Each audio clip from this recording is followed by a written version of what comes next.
So, you want to design an internet-scale distributed system. For that, your architecture must be scalable and yet reliable. It should be simple enough so that everyone involved in the process can have a common understanding of it, but still flexible enough to allow modification for an individual component to meet the ever-changing functional needs without actually asking for a business downtime. Your component should be portable enough for you to move them around along with all its data without breaking anything. Observability is going to be the key for such a large-scale distributed system. So, your architecture must support visibility of communication between components and yet allow your component to choose the right technology or language for development. And the most important thing, performance. How can you improve the network efficiency and user perceived performance of a distributed system? These are exactly the problems that Roy Fielding tried to address in his PhD dissertation in year 2000. He coined the term REST, which is an acronym of Representational State Transfer. According to MDN, REST refers to a group of software architecture design constraints that bring about efficient, reliable, and scalable system. So, REST is not a specific technology, but rather an architectural style and a design methodology. REST defines 6 guiding constraints for how the architecture of an internet-scale distributed system should behave. These constraints restrict the ways the server can process and respond to client requests. The goal here is to increase the performance, scalability, simplicity, modifiability, visibility, portability, and reliability of our system.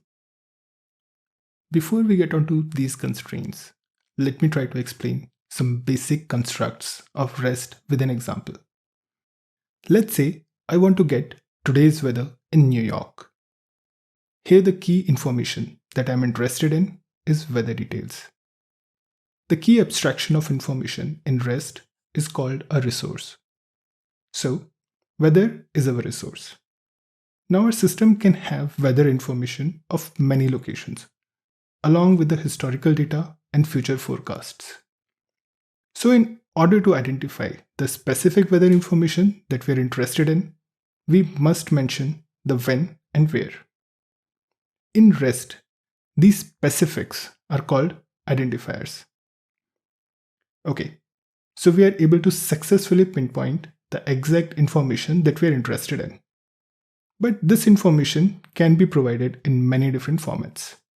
For example, we can get it in HTML format to display it on a website. On the other hand, say a mobile application would like to get the same information in either JSON or XML format. The data format used to transfer the state of a resource is referred to as representation in REST. So, a single resource can have multiple representations, and the process to select the right representation is called content negotiation. Now we understand how a client-server interaction happens in REST using resource and its representations. But how is the data actually maintained on the server? In most practical scenarios, the server stores the actual content in some sort of database, be it SQL or NoSQL. This provides a very nice separation of concerns.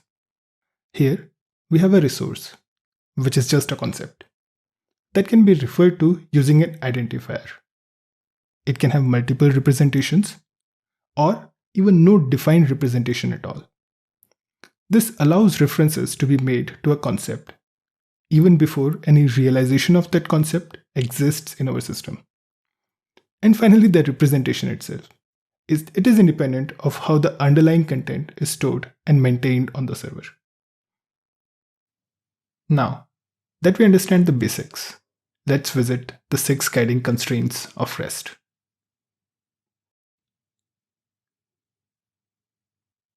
First up, we have the client-server constraint. It states that server and clients may also be replaced and developed independently, as long as the interface between them is not altered. This constraint enforces separation of concern. The client manages user interface concern, while the server manages data storage concern. This allows both client and the server to evolve independently. Next up, we have statelessness. It states that no client context shall be stored on the server between requests, and the client is responsible for managing the state of the application. The rationale here is that if a server is maintaining some kind of background data on the server, then the client will always has to go back to the same server. This tight coupling is bad for resilience and will not allow our servers to scale horizontally. So, the solution is to constrain the servers to say that it can't store any session state. Constraint number 3 is cacheability. In an unreliable network like the internet, we can dramatically improve our network by allowing clients and intermediaries to cache the response.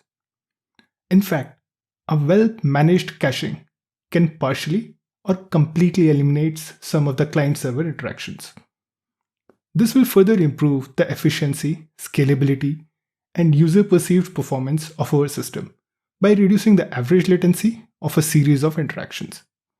Now remember, cacheability constraint does not mandate the system to have a cache in place. Instead, it simply requires that all response must implicitly or explicitly define themselves as cacheable or non-cacheable. Then, we have the layered system constraint. It states that a client cannot tell whether it is connected directly to the end server or to an intermediary along the way. Or, in simple words, if a proxy or load balancer is placed between the client and the server, it should not affect their communications. The rationale here is that these intermediary servers can improve the system by handling a lot of cross-cutting concerns, and thus making our system more flexible and scalable.